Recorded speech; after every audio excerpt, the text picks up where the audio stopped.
Life had been going very kind of predictably, I would say, in many ways, although I was up for a big shock come 4:30 in the morning of November 10th of 2008 when I woke up with severe back pain. And I thought if I could make my way down the hall into a tub and take a hot bath, maybe that would get rid of it. In fact, it got worse while I was lying in that tub, and I couldn't even, had to use a towel to climb out, throwing over a towel rack to climb out of that tub. Baby steps back down the hallway into the bedroom, collapsed in writhing pain and agony on the bed in a cold sweat, just in horrific pain. And soon thereafter, my youngest son, Bond, who at that time was 10 years old, and of course I didn't realize at that time just how prophetic in many ways his name was. Those who've read Proof of Heaven realize Bond was really the tie that I had to this world. He was the reason I came back. But in fact, Bond came in the room, realized Dad wasn't off at work. Not only that, seemed to be in severe pain. He started rubbing my temples. As he touched my head, I felt like he had driven a white-hot spike right through my head. Just horrific pain. And of course, anyone out there with any kind of medical experience would hear of someone with sudden onset of severe back pain, severe headache. Meningitis sounds like a pretty obvious diagnosis, but I'll tell you the doctor was already out. My brain was already being overrun by a terrifically aggressive, primitive, and very rare bacterial meningitis. As Dr. Moody pointed out, it turned out that it was E. coli. That was something they only found out on the second day that I was hospitalized.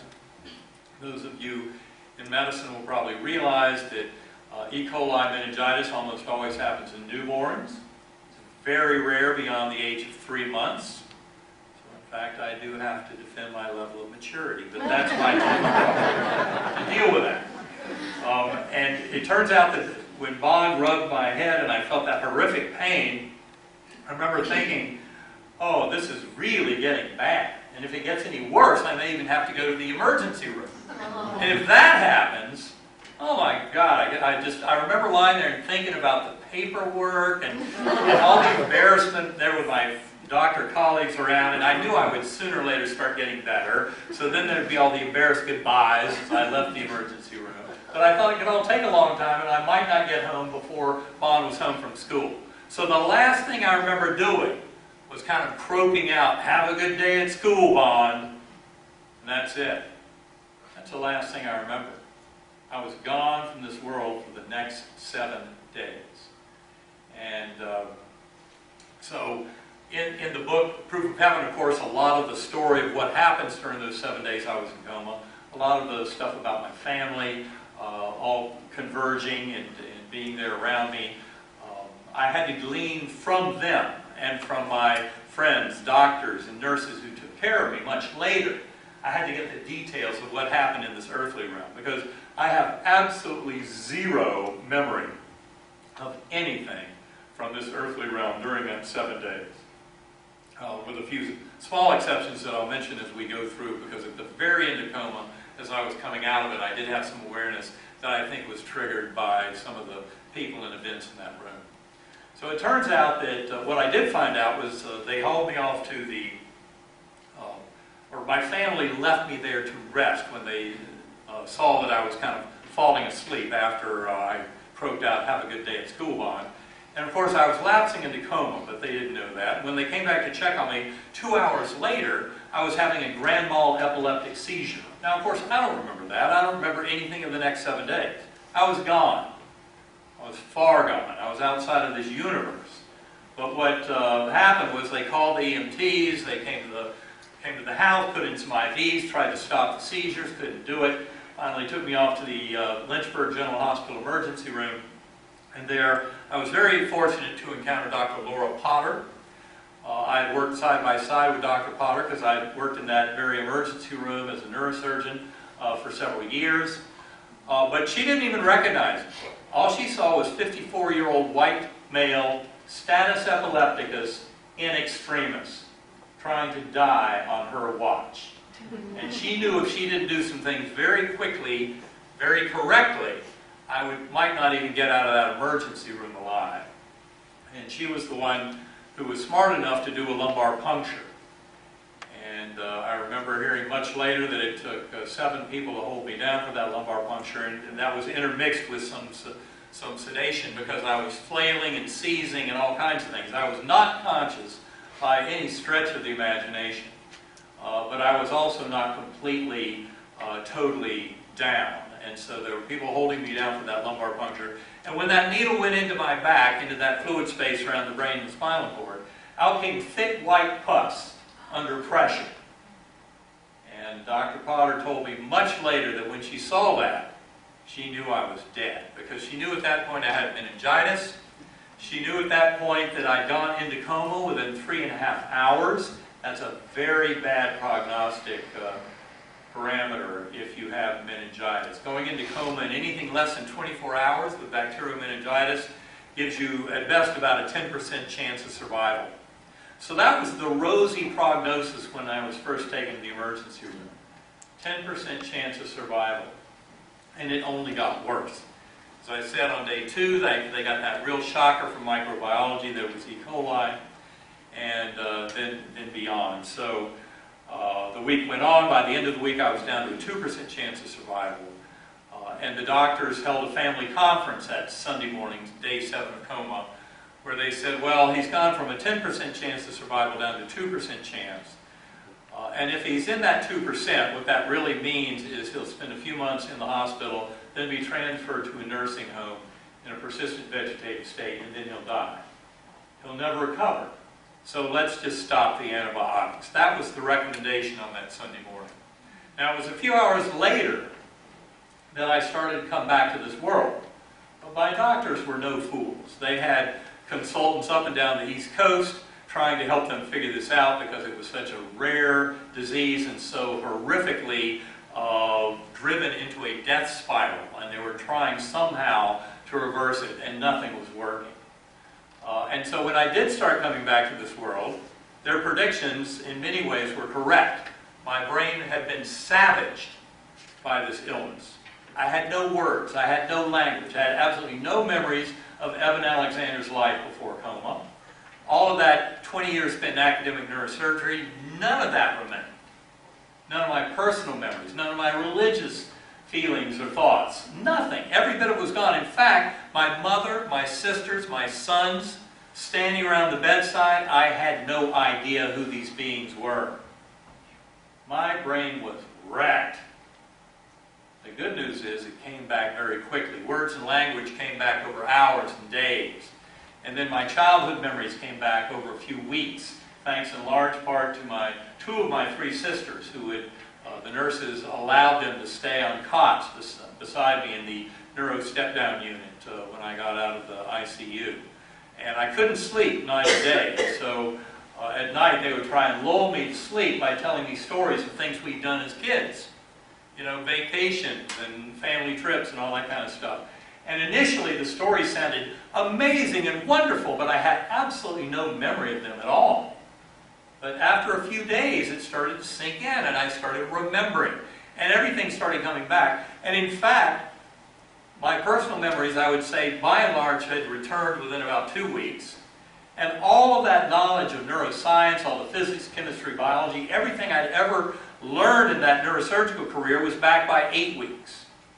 One of the strangest things is something that I only discovered over the years after that, is that when those memories came back, they were more complete than they had been before my coma. And that is a very interesting little observation that only became clear to me with these occasional episodes where I'd have a repeat visit to certain memories with somebody about some very far prior life event, where because of the discussion I came to realize that I knew more about those memories at this distant time after my coma than I had with a similar conversation before the coma. That's very strange, but I will point out to you one thing that's always been a mystery to neurosurgeons is that in spite of all the brain resections we do, and we're sitting there saying that we believe that memories reside in the neocortex, that memories are stored in the brain, we never have to worry as neurosurgeons about, which memories did we take out. Because you can never find an isolated set of memories that are missing after part of the brain has been removed. It's just another piece of evidence that the brain is not the producer of experience, conscious awareness, and memory. Even though there are certainly some interesting observations you can make about memory in the brain, a lot of which were made by a wonderful Montreal neurosurgeon, who I often talk about these days, because his book, The Mystery of the Mind, which came out in 1975, this is from Dr. Wilder Penfield, who worked at Montreal Neurological Institute, one of the most brilliant neurosurgeons of the 20th century. He made it very clear in his 1975 book that the brain does not create consciousness. He knew consciousness and free will do not come from the brain. But, neurosurgeons are a little slow on the uptake. I was a little slow on the uptake. I don't think too many people took his book seriously. But there's recently been a medical series in the medical journal Missouri Medicine, an 18-month series on near-death experiences. And I think that book is actually going to have a tremendous impact. It'll probably come out in the next 6 months or so. And it's basically peer-reviewed literature on, from doctors who study near-death experiences, as well as, I think, 5 doctors who had near-death experiences, mine being one of them, that I think is going to help change this world and shift up the scientific community and others. But in that particular set of articles from Missouri Medicine that will be turned into a book, I wrote 2 of the articles, and the last one is kind of a last word on all this. And I rely heavily on the beautiful work of Dr. Wilder Penfield in that article for pointing out the brain does not create consciousness. I found it out a totally different way, but we both came to the same conclusion. And his comes from 4 decades of working with patients with epilepsy and that kind of thing. But anyway, getting back to the story. So in coming back and realizing, of course, the brain is not the repository of those memories, that was I was kind of betwixt and between worlds as I came back to this world with all the return of those memories over 8 months, or 8 weeks, as I said, to a point where I was really kind of shocked by my experience, because it made no sense at all. My doctors had told me that because of the severity of my meningitis, the destruction of my neocortex. The neocortex is the part of our brain that makes us human.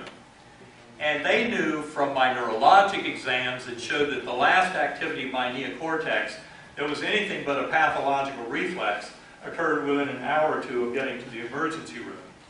And after that, there was no normal activity documented from that neocortex at all. In fact, they showed tremendous brainstem damage even on that first day. This is a very severe meningoencephalitis. And the encephalitis part means that my brain was heavily inflamed. And they also knew, not just from the neurologic exams, but from my scans, CT and MRI scans, that I was having a lot of swelling throughout all 8 lobes of my brain, and in fact was having what's called blurring of the gray-white junction. At the deepest aspect of that neocortex, I was starting to lose the anatomic boundaries between the cells of the brain and the white matter underneath. And so they knew it was a very severe illness that in fact would wipe out any kind of potential for experience. And this, I think, is one of the most important gifts of my journey. It's something that some of the medical community seem to miss unless they really pay attention in reading the book or in hearing my talks. And that has to do with the fact that with that extreme destruction of the neocortex, I should have had no capability of any kind of conscious awareness beyond a very rudimentary form. But certainly elaborate dreams, hallucinations, drug effects, and drug-induced hallucinations, that kind of thing, were impossible given the level of destruction of my neocortex. Now, my doctors will tell you, to this day, they have no idea how I came back. And survival, as I said, was not miraculous. It was a 2% survival risk. 2% is not a miracle. but I came back. But the miracle is how in the world did I have any experience in it? And of course, another part of the miracle that is there for anyone who wants to pay attention, because it's ongoing evidence of the miraculous nature of this journey and of many others. There are many in the NDE literature. But the other side of it is how in the world did I return completely? Even better, as I said, than I was before. That part is very hard to fathom. And I promise you, I have been haunted by that ever since I came back. It is nothing less than absolutely haunting. And it's something that, of course, I feel I need to fill in the blanks in every way I can about understanding the purpose and meaning of this, and how do I convey that to fellow seekers on this pathway. Now, in that journey, the only thing I knew when I came back to this world, as I said, all memories of Eben Alexander were completely gone. And of course, in my early weeks of analysis, that made some sense, because I said, well, my neocortex was devastated. My doctors told me that. Never mind that nobody can explain how it all came back. The fact is, they knew it was completely all fine when I was deep in that coma.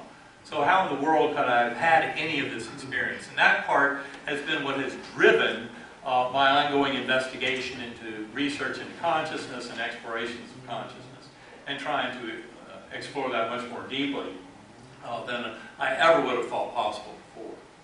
But what I did know when I woke up in that ICU room on day 7 of coma was where I had just been.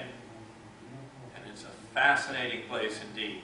Where I started out in that coma journey was what I call the earthworm eye view, a very deep, kind of underground, under dirty jello kind of existence. I remember like roots or blood vessels all around me. And I was just a speck of awareness there. I never had any kind of body awareness at all. And in that ugly earthworm eye view, there was a monotonous pounding, smashing sound, like someone smashing on an anvil. And it went on, and I'm sure I had no memory moment to moment of time flow. And that's one of the things that was so torturous about that earthworm eye view, is it seemed to be never ending. The good news is it did come to an end. And it ended when a slowly spinning, very clear and pure white light came towards me. And I remember these fine white and silvery gold tendrils coming off of it. It was slowly spinning. As it came towards me, the best part about it was it had a perfect musical melody. And the notes of that melody proved very important, because they enabled me to get back up into that realm. And of course, that's something that I'll touch on in a little while, and touch on a lot more tomorrow in our workshop. Because sound, vibration, frequency is absolutely essential. That's the engine our souls can use to traverse into higher and higher realms in exploring the spiritual aspects of this universe. Sound is essential, as it has been for tens of thousands of years. People have learned to use sound in many ways to engender deep transcendental states of conscious awareness. It's fundamental in all great religious traditions in terms of helping people to be set free from those shackles of the physical brain and the illusion of the here and now. Sound. And that is something that was introduced to me with that first spinning white light in that earthworm eye view. And what happened after that is probably the biggest shock of the whole trip. And that is the fact that I was able to ascend through those musical notes, right up through that little clear white light that served as a portal. And it led up into this brilliant valley. Absolutely lush, ultra-real valley filled with life. And I was moving up through it, not because I had any kind of body and walking, but I was a speck of awareness on a butterfly wing. And that was one of millions of butterflies. And we were looping and swirling, and then going down into that lush greenery with all the flowers blossoming, buds opening on trees and blossoms on flowers, all of that rich textures, colors beyond the rainbow. And on this butterfly wing, we would go into that lush greenery, and it was apparent that everything was always being created, fertile, very much alive. There was absolutely no hint of any kind of death or decay anywhere in that realm. And that realm that I was entering is one that I call the the Gateway Valley. The Gateway Valley that was just full of this life and this beauty and joy. And I remember beneath all these millions of butterflies and these looping, lazy formations, there were thousands of souls out across this meadow. And there was lots of dancing and joy and merriment. There were children playing, and there were dogs jumping, and it was just incredible festivities going on. And it was just absolutely beautiful and marvelous to witness every bit of this. And it was all being fueled because up above were these swooping golden orbs of light, leaving sparkling trails against a blue-black velvety sky with these boiling, colorful clouds all around, providing all the light and color to the scene. And those swooping orbs of light, when I wrote it all up weeks later, I called them angelic choirs. That's what I was witnessing, were angelic choirs, and the chants and anthems and hymns that would thunder down from those beautiful beings swooping in formation up against these skies. Those sounds coming down, that's what was fueling all this incredible joy and festivity. And the best part about it was that I was not alone.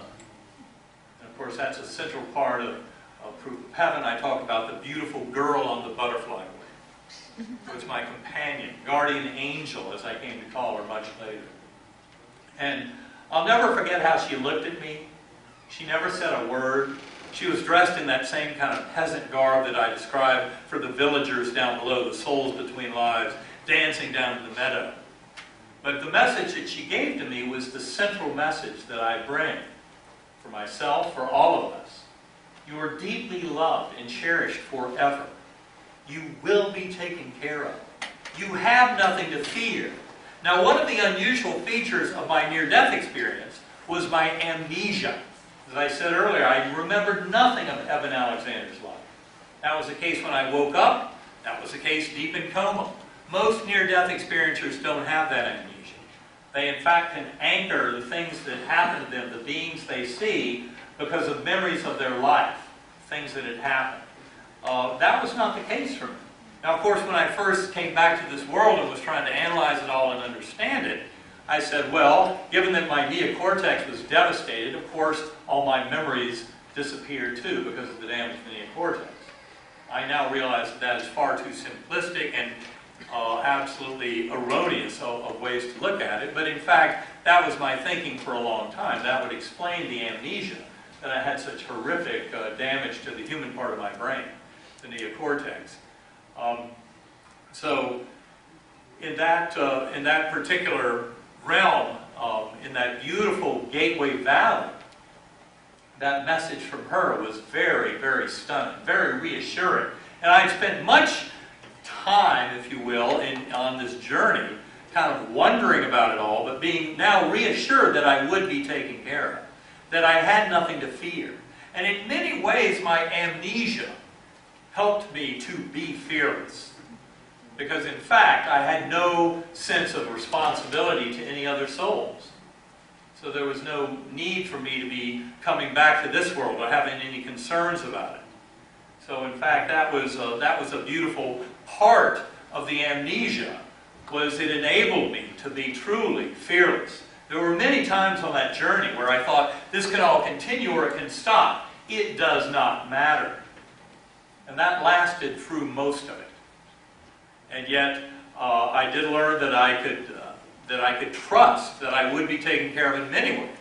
Now, it turns out that those angelic choirs provided yet another pathway up, out of that Gateway Valley realm. And the Gateway Valley, although many people would say, well, was that heaven? Well, I think that is where so many souls encounter their souls of departed loved ones and their other soulmates. They go through their life review. It's all done in a place that still has kind of earthly features like that and can support those kind of memories and lessons.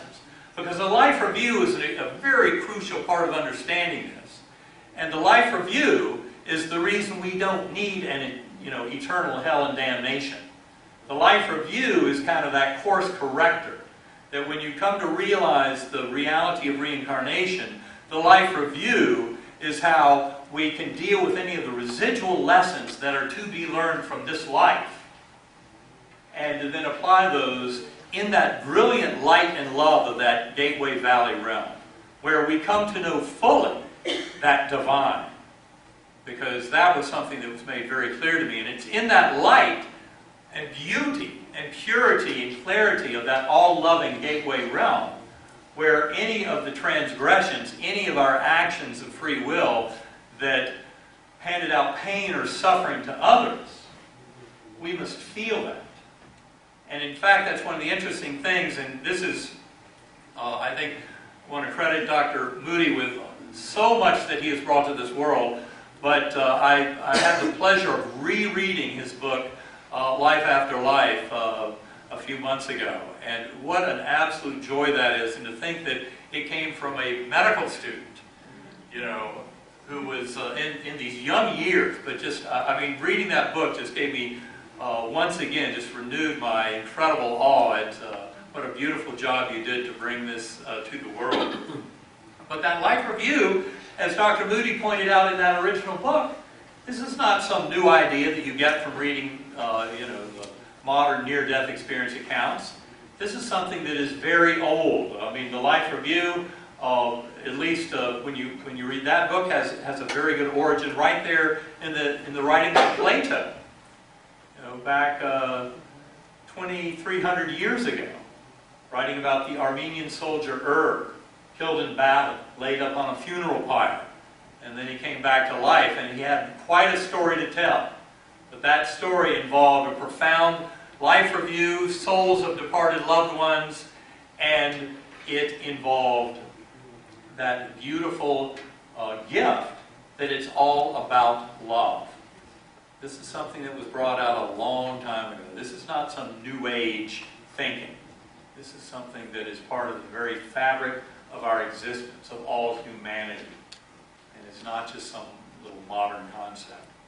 So, it turns out that when I'd been on that butterfly wing with that beautiful girl, there was this warm summer breeze that blew through. Perfect summer breeze. That in fact was for me that my first exposure to the divine, to the infinite all-loving power of that God, that deity that rules all of these realms. This realm and all the spiritual realms, in fact, is at the core, which was my next destination. And so it turns out that I was aware of that beautiful soft summer breeze blowing through while I was on the butterfly wing, in what I will point out is an earthly realm, but one that has many heavenly features. That's what that was. But it was ushering me upwards towards that oneness with the divine, towards a realm that is completely independent of any of the dualism of this kind of material realm and the lower spiritual realms. And I remember before departing from that gateway realm the first time, with that beautiful girl on the butterfly wing who was giving me those messages that I would be taken care of, that I had nothing to fear. There's another message that she gave me, and that was that you can do no wrong. Now, I understood full well what she meant at the time. I wish I had expanded on that a little more in the book Proof of Heaven, because some people read that and they don't realize what all has happened by this point. But what she meant by you can do no wrong is when you realize that we are all eternal spiritual beings, that this is all about the evolution of consciousness, that we are all co-participants in that evolution of consciousness, and that it's all about the current lessons for humanity involve that unconditional love of the Creator for the creation. And the reason it's so important is not just because it's a nice thing to do, you know, to love yourself, and love your neighbors, and love your enemies, and love all sentient beings. But in fact, that unconditional love has infinite power to heal. And we are all in the process of healing. That's what this is all about. In fact, I would say that by being incarnate beings, sentient beings, manifest down in this four-dimensional space-time, that we're all in the process of healing. And it's because we're all participating in the learning of those lessons of the infinite healing power of unconditional love. To heal the individual self, to heal the soul group, to heal large ethnic and national groups, to heal all of humanity, all of life on earth, and in fact, heal all of consciousness far beyond the bounds of this world. Because in fact, all of what we're talking about is much bigger than just the current awakening of humanity on planet Earth. There is much more to the bigger picture, and much more of what I would say is kind of our divine plan, and in fact, very much kind of our destiny. This is something I go into a little bit more in detail in that second book, In the Mountain of Heaven. But it's really all about taking the broad view, because we can only make sense of this if we really step back. So of course it's most confusing if you're so myopic that you're trying to explain, you know, my life, birth to death. That's such a tiny little microcosm of what you're really part of. You're part of something far grander than that. And I think that's such an important thing for all of us to understand, is that we're part of that much greater awakening and that much greater evolution of consciousness.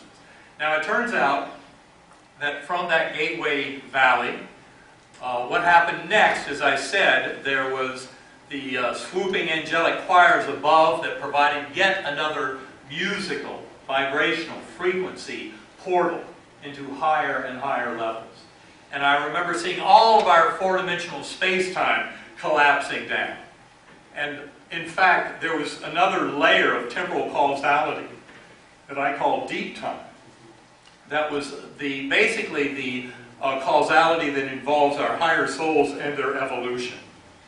That is, between lives we can get much more of a view of that kind of grand scale of this, and especially the grand temporal scale, when you're looking at causality on such a huge level. And again, when you look at the life review, that points out very clearly how time flow in this realm is very artificial. It's constructed in such a way it looks like a river of time flowing past, present, future, as it does for each and every one of us in our individual lives. And yet the life review is a direct contradiction to that in many ways, because in fact the events of our life are then stacked up very powerfully and profoundly, and in a sense we relive them, revisit them in a much more crisp and robust fashion. They're not vague, sepia-tinted memories. These are sharp, clear, experiential memories where we experience the events not only as ourself, but as the other beings that were impacted, not only by our actions, but by our thoughts. That's why that life review is such a crucial engine for enabling souls to go on upwards in ascendance towards oneness with the divine. That life review is a very important concept to get. But it also shows us very clearly how time flow and causality in this realm are very subservient, and in fact in many ways could be considered illusory because of the way that they are strung together in that life review. But the life review is there for a much more important purpose that has to do with causality in deep time, with our soul's journey. And again, looking at an individual soul, even if you have the broad view of saying one soul in many incarnations, is still way too myopic. You have to branch it out. And certainly I can tell you as a healer, as a surgeon, I've come to realize the power of this in understanding how we face the hardships and difficulties in our life. And those challenges and hurdles include things like illness and injury. And what I came to see from my journey is those are gifts. All the hardships, the things that we don't want in this life, in fact, we chose as our hardships. And that is part of that growth, this deeper understanding, taking those steps back and having the broader view enables us to make a little more sense of it. And it has to do with that ascendance towards oneness with the divine by serving as conduits for that love. And of course, another thing that was very clear to me from my coma journey is that one of the biggest causes of trouble in our world today is that we don't love ourselves enough. You would think that would be the easy part. We could do that and then move on to the tougher work of loving our neighbors and our enemies. Whereas in fact, so much of the trouble in this world today is we don't even love ourselves enough. We're looking for love in all the wrong places. addictions and all the kind of behaviors, and I'm talking here very broadly about addictions, not just drugs and alcohol, but there are many other kinds of addictions, which essentially are just a spiritual vacuum. They're trying to fill a hole in us with anything material, whether it be drugs or alcohol or sex or relationships or what have you, and we're trying to fill it all up with something that really could never fill it up by definition. Because in essence, all illness, all injury, all hardship is not only physical, mental, emotional, but it's also spiritual. And in fact, there's no way, from my point of view, to begin to address anything that ails us. And like I said earlier, just by existing, we are ailing. Without coming to realize that it's all about that spiritual wellness. And coming to love ourselves as we are truly lovable by that infinitely divine creative source. That's one reason that near-death experiences, of course, that often put souls in touch with that infinitely loving divine, are so therapeutic in many ways, so liberating. You come back and you know there's absolutely nothing to fear about death. Death is an adventure. It's a transition. It's certainly not the end, other than the end of the physical body in that incarnation. But again, once you realize that time flow and those kind of causal events in this four-dimensional space-time are really the stage on which the drama is to unfold, and nothing more than that, then you don't get too attached to the costume that I'm wearing in this act of the play. When this act of the play is over, I'll be rid of this costume and on to the next. Now, it turns out that those angelic choirs provided portals to higher and higher levels. I told you about seeing space and time collapsing down, deep time and the lower spiritual realms collapsing down. And all of it collapsing down until the entire higher dimensional multiverse was there like this complex oversphere, as like a big basketball that was there to help teach me lessons on this journey. And at that point I was in what I call the core. Infinite, inky blackness, filled to overflowing with the divine love of that Creator for the creation. Absolutely overbrimming with this beautiful love of that creative entity. That deity in that realm, who I came to call awe, because that was the sound I heard in that deep realm, in that core realm, in that pure oneness realm, where in fact you became one with all that is, ever could be, and will be. Now, it turns out that in that realm there was also a brilliant orb of light, brighter than millions and millions of stars. And I saw that light as kind of a translator, and a strong sense of the three of us, of that infinitely all-loving prime mover deity, far beyond any possible naming or description. And then, of course, that brilliant light, and then this complex oversphere of the higher dimensional multiverse through all infinity and eternity that was there as part of the lessons that I was to learn during that part of the journey. But I was told in that core realm, you're not here to stay. Of course, not in words, but in conceptual flow. We'll teach you many things, but you'll be going back. And it turns out that there were many lessons there about all of this that I talk about. But the interesting thing is I would then tumble back down to that primitive earthworm-eye view. And it seemed to have no rhyme or reason. And only many months later did I start to see that maybe it was trying to hammer home that point that was showing me that consciousness is not created by the physical brain at all. Because it showed me how easily I could maneuver up from that primitive, coarse, earthworm-eye view that I think in retrospect one could argue was the best consciousness my physical brain could muster when my neocortex was being destroyed by an aggressive bacterial meningitis. And that's why it was so interesting that as the human part of my brain that modern neuroscience says creates consciousness was being destroyed, that in fact what I witnessed was a far grander awakening of my own conscious awareness. It became infinitely greater.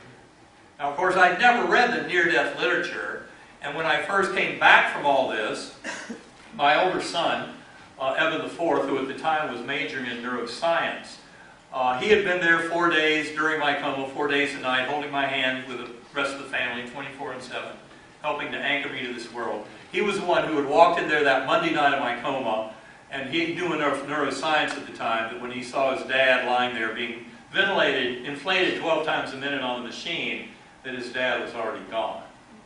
And he spent the next 4 days and nights confirming that as I got worse and worse in terms of my numbers and everything else about my illness, until finally my doctor said it was irreversible.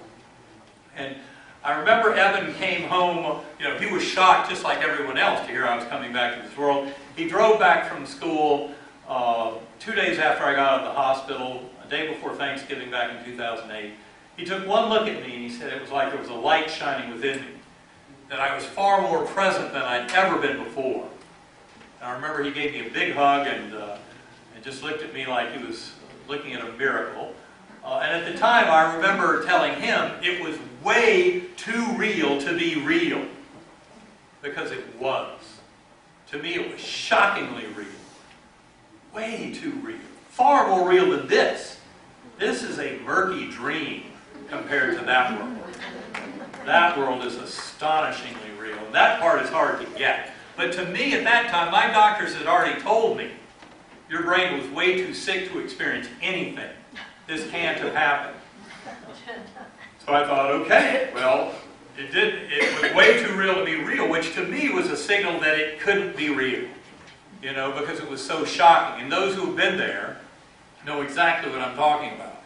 But I thought this had to do with something about meningitis destroying the neocortex, enabling some primitive form of consciousness that seems too real, but was an illusion of the brain. So I spent a long time trying to figure this out as an illusion of my brain. As somehow a working of the brain, a hallucination or drug effect, even though all neuroscientists will tell you that once you've gotten rid of the neocortex, your chance of having any kind of hallucination or dream or anything like that pretty much goes to zero. Because there are no other parts of the brain other than the neocortex that can manage that kind of detailed conscious awareness. So that's kind of what I had to work with. And I told Eben it was way too real to be real, and he traded me back the best advice I've ever got in my life. He told me, if you want this to be of any value to anybody, you have to write down everything you can remember about your coma journey before you read anything about near-death experiences. That's the last thing I wanted to hear, because I wanted to read everything I could get my hands on about near-death experiences. But he was right. So I spent the next 6 weeks, I wrote about 20,000 words, everything I could remember about my journey. And that was not only the deep coma journey, but it was also the fascinating 36 hours in and out of a delusional, paranoid, psychotic nightmare that I had after the coma. I know what delusional ICU psychosis feels like, big time, because I experienced it. It's nothing like the crisp, sharp, ultra-reality I experienced deep in the midst of coma. So, to me, that was a mind-bender. And the other thing that was important about it is Eben told me to write it all down before you read anything. Part of my inclination to do that had to do with the fact that I was thinking it had to be some kind of wild hallucination or dream or drug effect, because I had no memories of anything about brain-mind consciousness. I didn't know how sick I'd been. I had not yet reviewed all my scans, gone over with the doctors who took care of me. They had just told me it was all impossible. They hadn't told me why it was impossible. And so I was busy trying to uncover all that in those first few weeks. And then I dove into that near-death literature after those 6 weeks. And I was shocked and amazed, because in fact what I found were similarities, going back thousands of years across all continents, all religious belief systems, what have you. The near-death experiences had this extreme commonality. Once you get beyond that simplistic mentality of the skeptics who say, wait a minute, this needs to be like a trip to Disneyland, so that if everybody went to Magic Mountain, they all describe the same Magic Mountain. But what you realize as you start getting into all of these near-death experiences is you have to kind of, in some ways, you're reading between the lines. You're trying to get a flavor for the experience that admits that those words cannot possibly really do it justice. Because their words are good at describing experiences on Earth, and they really don't suit so well for this kind of experience where your consciousness is blown wide open and you're receiving millions of times the input that you've ever got before, because as all neuroscience will teach you, in this brain and this mind, in this kind of here-now kind of illusion, we have a very narrow bandwidth. It's one of the problems with anything in psychology. You realize that our bandwidth is very narrow. In fact, sitting in this room, probably 90% of what you're putting together as your reality around you is actually filling in the blanks for stuff that's not actually in the sensory stream. And so that's why these experiences and this wide open exposure to infinite, unlimited consciousness is so indescribable.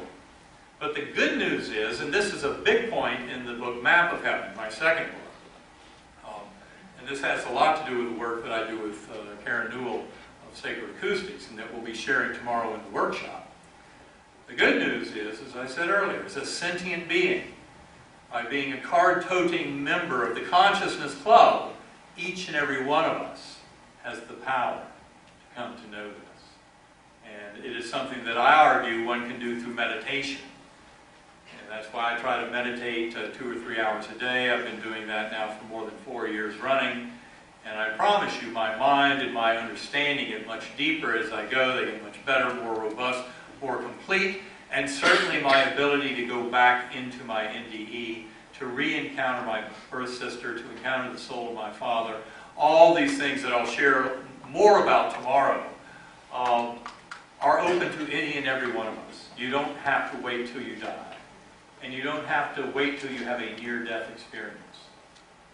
Going into consciousness is the way that we can do this. Now, it turns out that in my journey, as I said, I would tumble back down to that earthworm eye view.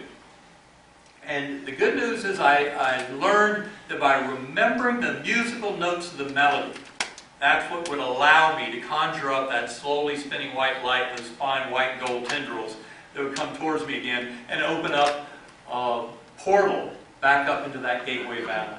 That same beautiful girl on the butterfly wings, always reassuring me with that same message that came telepathically, purely from her thoughts. I'll never forget her beautiful appearance, sitting there with that broad smile and that high forehead, high cheekbones, sparkling blue eyes, but she never had to say a word because her thoughts came straight into me. I came to know her better than I've ever known anyone. And yet one of the biggest shockers of that whole journey, as I came back and then started reading all that near-death literature, I came to realize that I'd never met that woman in my life. And of course, those who've read Proof of Heaven know how that ends. How, in fact, oh my God.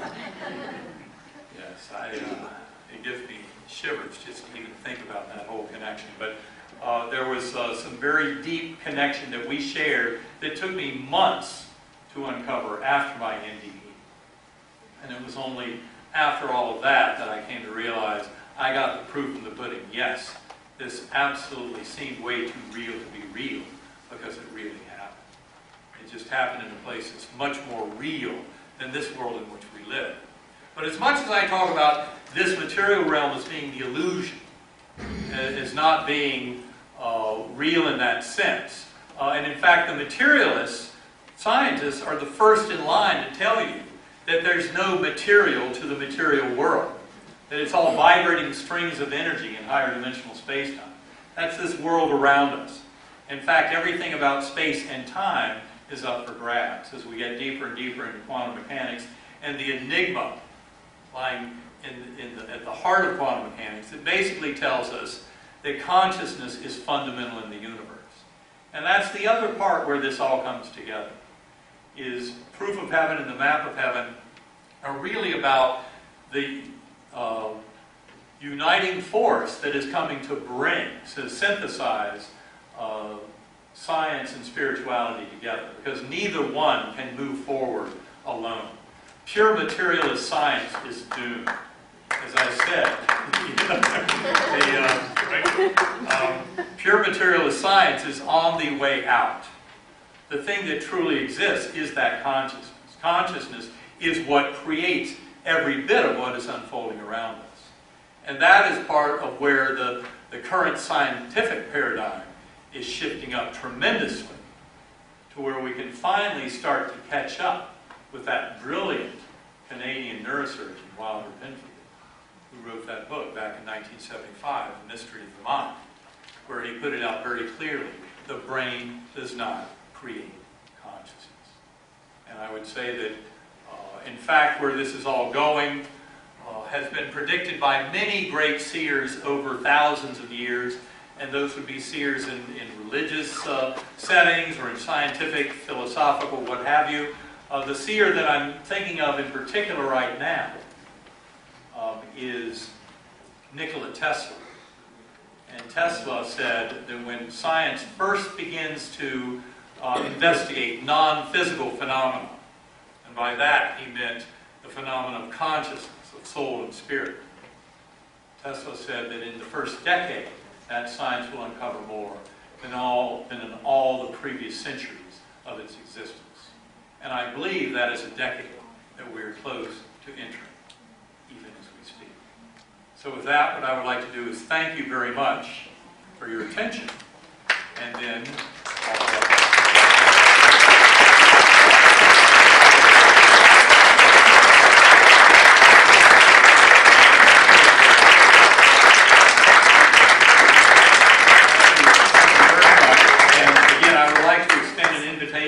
to everyone who is interested, because tomorrow what we'll do is get into a workshop from 9 to 12 that I'll be doing with Karen Newell, who's back here with Raymond, on sacred acoustics, and we will then explain a lot more about how we use differential sound frequencies to help engender this deep conscious awareness. And in fact, what I was trying to do was to duplicate my experience in meningitis.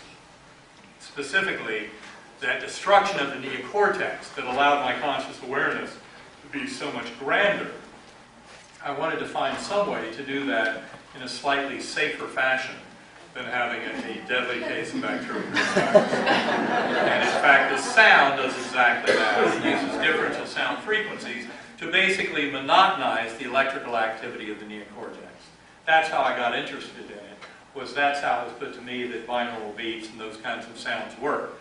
I now think it's far more complicated than that, and far more interesting than that. And I also know it's far more effective than I ever thought it could be at helping to free up my conscious awareness from the shackles of the physical brain. So there was a question out there. Yes? Yes, indeed. You know, we see a lot now on the Historia channel about, the extraterrestrials and the gods of the pyramids, those who came and gave all the knowledge, and they were some good, some are...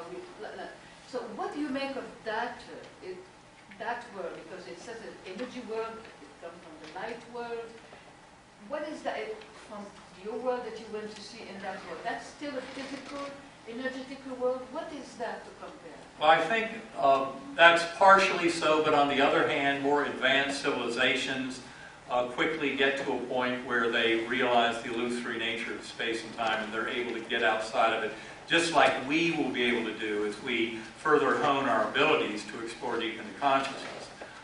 So in essence, I think your question brings up many kind of major other questions that I would see about where this is all going, about our interrelationship with the various levels of spiritual realms, as well as other kind of more advanced civilizations that also involve beings incarnate down in this four-dimensional space-time, but ones that are beyond us in their ability to understand how to get out of it too. So I'm not sure if I'm really answering your question, but the question I'm hearing is really a lot bigger. It's giant. It's about why all this is happening and where in all these realms and how they interrelate, and how much of it is ETs, how much of it has to do with time travel, and things done in the very distant past that were basically introducing technologies that were far grander than technologies that we saw in their future. In other words, the pyramids, the more recent pyramids are of a lower technology than the earlier pyramids, and how did all that get lost? That kind of thing. And I'm not sure exactly where to start with answering your question. It's a pretty big world out there. A very big world. And that's what I think we're all beginning to realize through this. Yes, question? Yes. When you were describing your journey into the valley, was it all your 5 senses? I mean, were they like multiplied by 100? Well, the thing is, yeah, I remember people used to ask me, with this ultra reality, is it like high-def TV? It's much more than that, and it's because you're slipping completely outside of this little time lock. You know, part of that limited bandwidth issue has to do with the fact that we see ourselves in a very isolated part of space in a very limited, you know, instant to instant of time. And when we're in that realm, we've really slipped beyond that, and you start having huge swaths of time. In fact, for me, all of eternity was part of the bandwidth that I was witness to. And also, you become things. You know things by becoming entire groups of beings, entire scenes, entire cosmos, entire galaxies. You become all of it as part of your knowing of it. So the information flow is kind of like that old phrase, you know, drinking from a fire hose. That's kind of what comes to mind when I think of trying to convey this ultra reality and the flow of events. How you can have a life review like that, and yet it's absolutely complete. Nothing is left out. And it's not vague. It's absolutely sharp and clear. And not only that, you don't experience life review just from your point of view, but the lesson power of it is that you become the other beings around you impacted by your thoughts and actions. So that should give an idea of the kind of scope of flow. Now the problem is what we're used to is seeing with the eyes, hearing with the ears, and already we know that the limited bandwidth is extreme. I mean, we only see the tiniest part of the visible spectrum with the eye, of the electromagnetic spectrum. And likewise with hearing, we're limited to a fairly narrow range of vibrational frequencies. And even given those limitations, our brain then goes on to further filter out so much of that, to limit it down to this tiny little trickle of information. And that's why it's so astonishing when you get rid of all that gating and veiling mechanism and open wide to drink in full-blown infinite consciousness. And it's another reason why you can't just come back and talk about it. But it's a big reason why we like sending people there. That's why I do the work with Sacred Acoustics with Karen. Because each and every one of us can go there and come to know this. And there's far more that you can gain through your own experience. In fact, this is all about experience. No human being has ever done anything other than go through their own experience. And for those in the scientific world who try and pretend the only knowledge worthwhile is that gained through the scientific method, I will tell you that's complete garbage. Because in fact, the vast majority of human knowledge comes in through human experience and through anecdotes and cannot be set up in some nice, neat, and simple double-blind, randomized control trial. So it's part of understanding how we gain knowledge. But yes, in those realms, it can be completely overwhelming in terms of something that you can come back and explain in a very simple, linear fashion. And it must be a big adjustment when you have this expansion, and then to come back into poof, this little human tough. being. It's tough, and it also is. It's something that almost looks impossible when you view it from out there. It's like, no way. Not to that. That scrawny little, no way. But again, remember, we are all far, far, far more than just little birth to death physical incarnation of a little being. We are infinitely more than that. We're also all interconnected. All consciousness throughout the universe is part of one consciousness. And that's part of what this awakening is about, is realizing that. Yes, a question over I would like to know if you can take a second to explain to us a little bit more about the structure, because we often, as human and in the discussions, talk about the four elements: mind, body, soul, and the spirit, or depending how we divide it. There was different elements in different talks where we talked about the authentic self, which would be something above ourselves. There was also talks about talking about dead, well, they didn't call it dead, but let's say people from that have passed away and are able to send messages from hundreds of years ago. And my question about reincarnation, also about if you are actually being busy in a different body, but your authentic self can still answer. So how is the structure working? I mean, is it because we are a spark of what that authentic self coming here to live and experience, and we're just going back? And can you explain a little bit? Yeah, well, kind of my understanding is that consciousness is the thing that exists and that manifests all of that, all of what we see in this universe. That each and every one of us is an extension of that consciousness. A key part to understand here is the boundaries of self. As I said, the boundaries of self in many ways are artificial. In many ways, we are one being that is doing this evolving. And we're doing it by this dance back and forth that we're all partaking in. But again, it's so much a part of getting rid of those false boundaries of self. Those boundaries begin with our linguistic brain. The linguistic brain, which is, there actually are two parts of the linguistic brain. They're both about this big. One of them is in the frontal lobe, and that's where I produce speech. It's called Broca's area. Another similar area, slightly behind it, but of the same size roughly, is Wernicke's area. That's where I put together all these definitions, of what's out there. That's what our linguistic brain does. And that linguistic brain is also very tightly tied with those ideas of ego and self. Now, of course, the ego serves a very important purpose. But you got to remember, the ego is not your friend. In fact, the ego would much rather see you and your body dead than the ego dead, which is what we always see in cases of addiction and alcoholism, things like that, where the bottom sometimes it means somebody dies before they hit a low enough bottom to address their spiritual issues. But the point is, I think a lot of the confusion here has to do with these boundaries of self. And the same thing applies in talking about reincarnation. If you see that it is much more a grand consciousness that temporarily comes into these kind of illusory states of limited selfhood and then returns to that bigger kind of grander consciousness, you can start to see how this is unfolding. But it really begins, those false boundaries of self begin right there with the linguistic brain.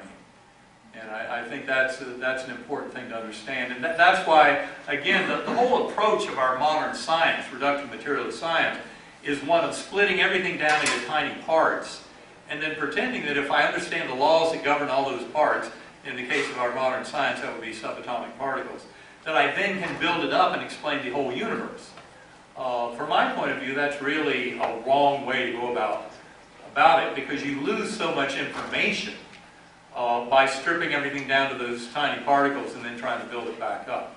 And that's why I think a top-down approach that really looks at consciousness and goes to the oneness and then evaluates the whole situation from that point of view and then coming back out makes a lot more sense.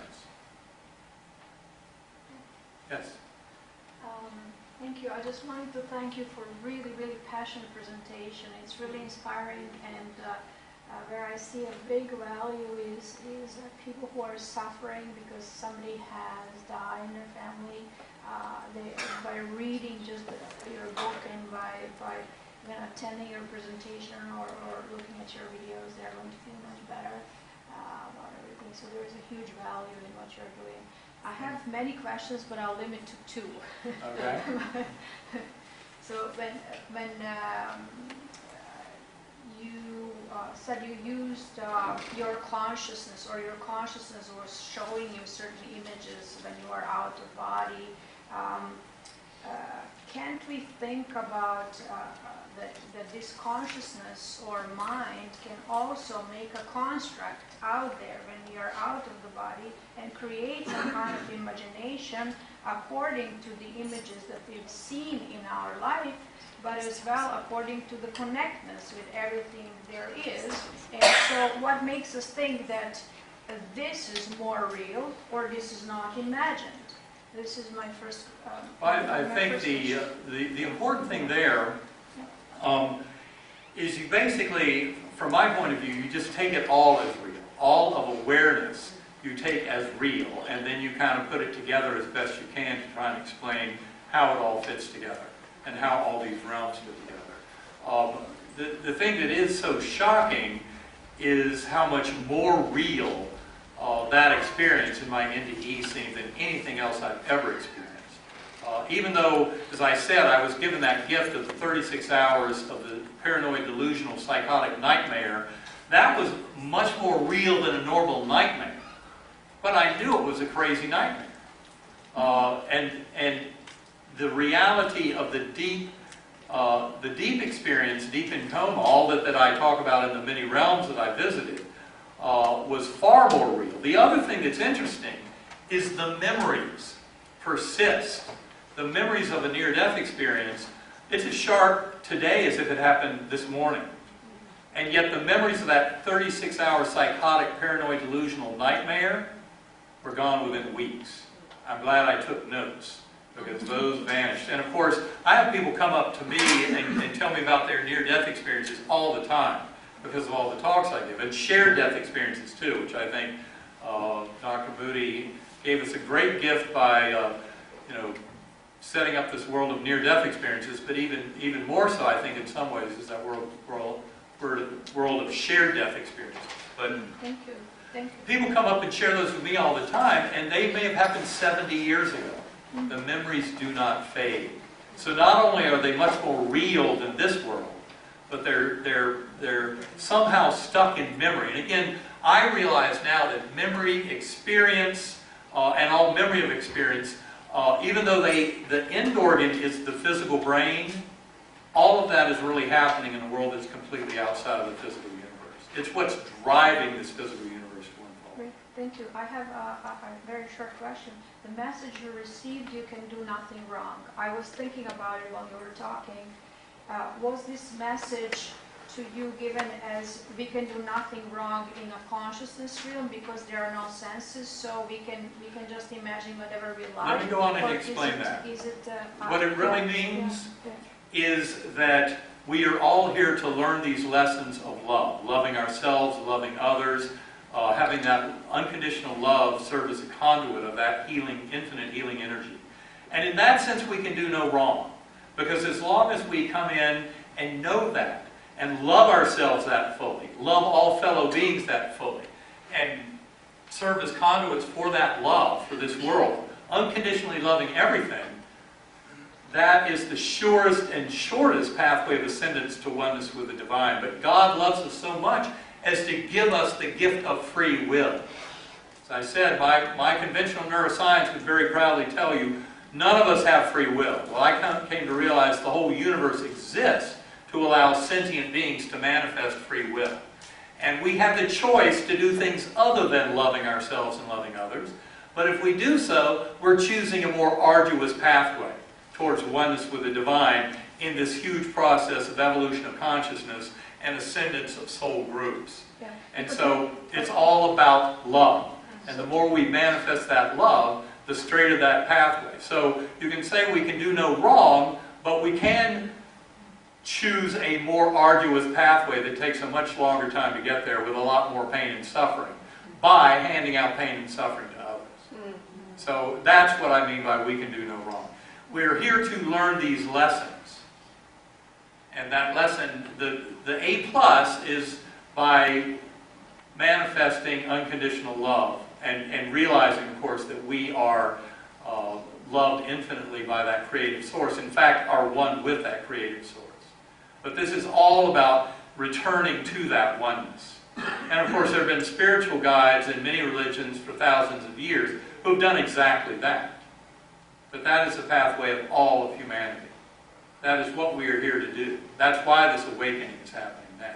So that's when we are evolved, then we can do no wrong. But when a human is not evolved, then they can harm another human.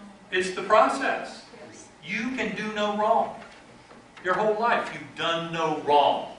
But what you've done is by acting through your free will, you're learning the lessons. And when you make amends in this lifetime for any of the wrongs, pain, or suffering you've handed to another human being, then you may not have to face that in your life review. The life review is for any residual lessons.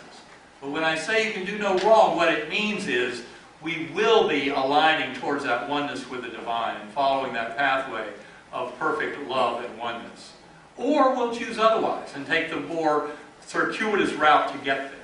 But by do no wrong, it means that we are here to learn those lessons and to learn from them and to learn and teach with our soul groups in helping that ascendance towards oneness. Yes? Can I ask, what form of meditation do you do? It's what we're going to do tomorrow from 9 to 12. I use sacred acoustics. I use various forms of sound to get into very deep transcendental conscious states. And it does something interesting at the brainstem level. You're using a circuit, the lower brainstem, right next to the ignition mechanism for consciousness, according to our conventional neuroscience.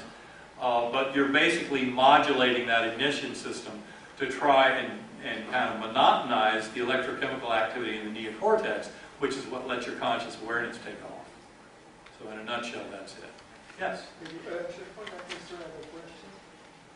Yes. Oh, question. Sorry, I was leaving. Yes, don't leave, not yet. No. We're not done. Well, it was a very simple question. You said at the beginning of your presentation that you had I saw you 2 years ago, and you had new way to experiment or to explain. So, basically, you get new information when you go into deep meditation.